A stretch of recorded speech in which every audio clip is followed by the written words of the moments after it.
most of us don't know a lot about our customers, and we need to learn more. And one of the things that I'm known for is personas. I am a fiend about personas, and I don't care what you call them or whatever construct you use to build them, but mostly it's about getting to know your customers. You need to know enough about them so you know more than that, right? And the reason this is becoming so important is because experience is now as important as product to 80% of B2B buyers. Okay? And so is real-time responsiveness, which is why I'm talking about making this shift to conversation-driven content, okay? Or content-driven conversations, however you want to say it. But we need to really start thinking about how are we building experiences? How are we responding in real time to whatever our buyers need? How are we engaging with them? And so you might think that I'm talking about messaging. And, you know, Drift has a new book out called Conversational Marketing, and it's very good, but it's about chatbots, and I'm not talking about that. However, messaging, as in text messaging, is one of the things that's driving this change. You know, how many of you have unread text messages on your phone right now? Well, 2 of you, probably because you're here. But 98% open rate on text messaging, okay? And most of the time, there are, you know, they're read within 3 minutes. So you look at that kind of responsiveness in comparison to email that gets what? We're lucky if we get a 20 to 30% open and a 4 to 6% click through, you know, maybe 10% if we're lucky, or unless we're doing really well at building engagement. So things are shifting. The speed and interaction rate is getting higher. And you can see this research that was done by Ellie Mae. 97% of consumers are saying they want text messaging to be part of the sales conversation. The thing about this is consumers are also B2B people. So we can't just discount what consumers say they want anymore, you know, thinking that when people walk in the office, they become totally different human beings and behave totally out of character. They don't. They're using the same devices, they have the same expectations, and we need to start paying attention to what they want. So what I am saying is this messaging, this conversational exchange, these shorter formats of content are driving this need for us to change our approach to content. Now, I work exclusively in B2B. Most of my clients have these major complex sales. You know, we're talking millions of dollars. We're talking, you know, 1 year. I have one that's 3.5 to 4 years of a buying cycle because of the complexity of what they're dealing with in solving the problem. So it's not that I'm saying you need short content and you need to try and get this done faster, which of course faster would help. But what I'm saying is the approach we're taking to how we're producing content needs to shift a little bit. So let's talk about what a conversation is. And mostly, what I want you to get from this slide is the exchange of ideas, okay? So a conversation is really a back and forth, right? It's two-way. For a long time, marketers have been monologue, right? We've kind of been with our bullhorn saying, well, it's the second Tuesday of the month, so we're going to do a blast to our, you know, audience and send out an email with a link to this white paper. Did they ask for that? No. We decided that that's when they were going to get our communication. And so we need to start thinking about what's different in a conversation. And we're going to talk about what makes up a conversation and how that applies to content and what we need to do to make our content more engaging. So one of the things that I want you to really get is that conversations are all about context, okay? We need to know what situation are our prospects in, right? What problem are they trying to solve? Because otherwise, I don't know how the heck we create content that resonates, that makes a difference, right?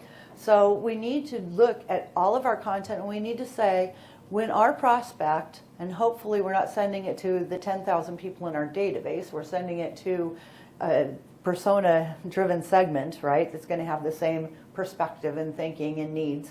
But when they read our content, what does it mean to them, right? When they say, what does this mean to me? Does it mean something worthwhile? Is it something they recognize as valuable? Does it resonate because they are dealing with this problem right now? And it's never going to resonate with everybody because everybody isn't going to be in the buying process all the time. But for those who are, does our content make a difference? And are we making them curious enough to want to know more? Because the thing about conversation is this thing called turns, okay? I speak, you speak, I speak, you speak. It goes back and forth, right? This back and forth thing. Each time it goes back and forth is what they call a turn. Well, for us as marketers, how many turns we can get is the level of engagement we can develop. And so we need to start thinking in turns. And in order to do this, what we want to do is allow them to drive the speed of the conversation. So are they motivated enough to take action? And God forbid you don't have an action for them to take with your content, right? No dead-end content. You've got to now always have what can they do next, so that if they're in a hurry and they're engaged right now and they want to learn more, they don't have to say, well, let's see, I should get another nurture email in 2 weeks. I'll just sit back and wait. You know, nobody's going to do that. They're going to go look for it, right? So we have to quit thinking that we're the arbiters of information and we get to decide, well, we think a 2-week cadence is good, or no, we're only going to touch them, you know, every 3 weeks. I had a client one time tell me that they were only allowed to send an email once a month because there were 5 other departments sending emails and they didn't want to overwhelm their database. And I said, well, what are they sending emails about? Well, nobody knew.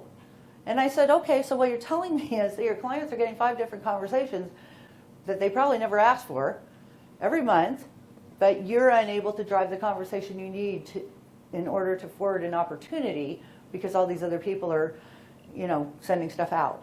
So we need coordination. You know, it's about getting rid of those silos, and we all know this, and we're all fighting this battle, and it goes on everywhere. But we need to start really thinking about what makes these exchanges relevant. And if other departments need to communicate with the same list you're communicating with, how could we pull those conversations together?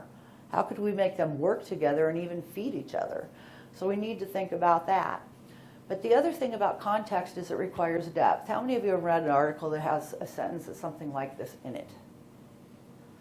You know, doing X will result in increased productivity. What the heck does that mean? So one of the things when we're talking about context and why I'm so hepped up about personas and doing that customer research is because you need something like this. Doing X will allow your team to cut 5 steps out of a 10-step process, allowing them to cut response time to service tickets in half. If you are the head of the help desk for your company, that is going to make you curious enough to say, well, what the heck is X? You know, or how does that work exactly, right? Which is exactly what you need them to do in order to get another turn on that engagement, because the first one isn't going to do that, right? So you need to figure out, based on whoever you're talking to, what level of depth do we have to get to? Now, when we use sentences like the one at the top, it's usually because we don't have segmentation, we're sending it to everybody, and we're thinking whoever happens to land on this content is going to interpret that increased productivity thing in a way that works for them. But you really think they're going to work that hard for you? They're not. They want low effort. Tell me what I need to know, right? And we see it time and time again, and the research is now coming back so often about our buyers. And this goes to show, and I know throughout this conference we've seen all of the different statistics, like 70% of your content goes unused and, you know, things like that. I pulled this stat because I think it's interesting. This is from people who actually downloaded content, tech decision makers specifically, who actually went to the trouble to download vendor content and engage with it and said, only 40% of what I downloaded in the last year was relevant to me. Only 40%. And that's sad. So even if your content's getting used, is it relevant to the people who are downloading it? So it's not just, you know, we have to look further than, you know, views and downloads and those kinds of things. Because even if you get the right people to download it, if it's not valuable to them, you haven't accomplished much, and you're not going to get a lot of turns that create that conversation that creates momentum. So let's talk about characteristics of content-driven conversations. It's really based on questions and answers. If you think of conversations as questions and answers, Not lectures, not monologues, not shoving stuff out the door at somebody else, but actual engaging conversations. Questions and answers is what drives conversations, and it needs to be contextually relevant. What you want to think about is how can you create a connected storyline from problem to solution.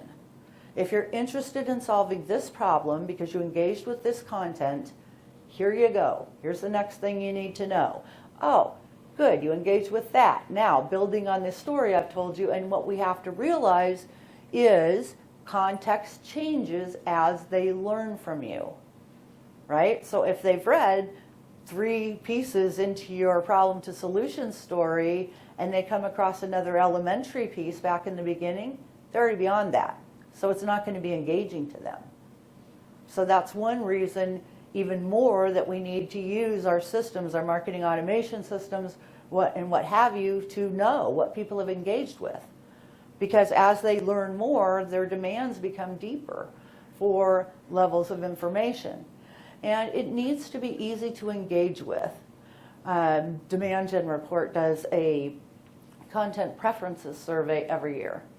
And one of the things that comes up year after year after year is make it easy for me to engage. And yet we don't do that. The other thing that comes up is get your sales pitch out of the content. And now the latest thing is give me more evidence that what you're saying is true. And so we need to, realize that we need to back up what we're saying with evidence. So we also need to remember that everything has to lead to what's next. The conversation has to lead to what's next, or else the conversation ends. If I walk up to you and say, "What are you doing tomorrow?" and you stand there and look at me, eventually I'm going to go, "Okay." Right? And that's what we do to our prospects all the time when we have this dead-end content stuff that doesn't go anywhere. So what I want you to start thinking about is this kind of a pathway, okay? So in this situation, your buyer has a question. And if they don't have a question, they're not going to engage with you because they don't want to know anything, right? They don't care. So your buyer has a question, and she either searches or she's gotten a link in an email and it resonates with her or whatever, and she engages with your content, and the content provides an answer to that question. And she says, "Oh, wow, I have an idea. This could be something interesting for me." And lo and behold, within your content, it says, the next piece of the puzzle is whatever, click here. And she says, "Oh, well, let's see if my idea is valid." And she goes and she reads that and she says, "Oh, this could work. Now maybe we can do something about this issue." So what I want you to realize here is there's a certain level of conversation that has to transpire before your buyer is even in a buying journey. This is why it drives me crazy when the first interaction is to fill out a form to download a white paper, and then you have sales calling. I went through this the other day with somebody who his number kept showing up on my phone, and I thought, this guy is never, whoever it is never going to stop. And I answered the phone, and sure enough, it was somebody following up from a white paper I downloaded and doing research for a client. And I said to him, this is the first time I ever interacted with your company. All I did was download a white paper. And he says, "But we have to follow up. You could be a hot buyer." And I said, "How many of those have you talked to today?" "Well, none, but I still have 52 people to call, and I'm like, "What are you doing?" And I said, "Just don't ever call me again if I ever download your content." But we need to think about what actually activates the buying process. And so if we've developed our content as a conversation and we can see at what stage people engage, we can say, okay, they're already, moving forward in this, or they're just learning about it. Where do they have to get? At what point of learning do they have to be before we can say they're going to actively start looking to buy? So we need to really figure out what that means. Going back to personas again, that's how you find out. Talk to your customers.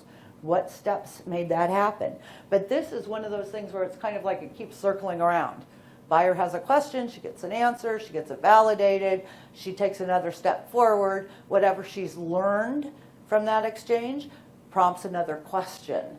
And it goes back around until you work your way through the buying process.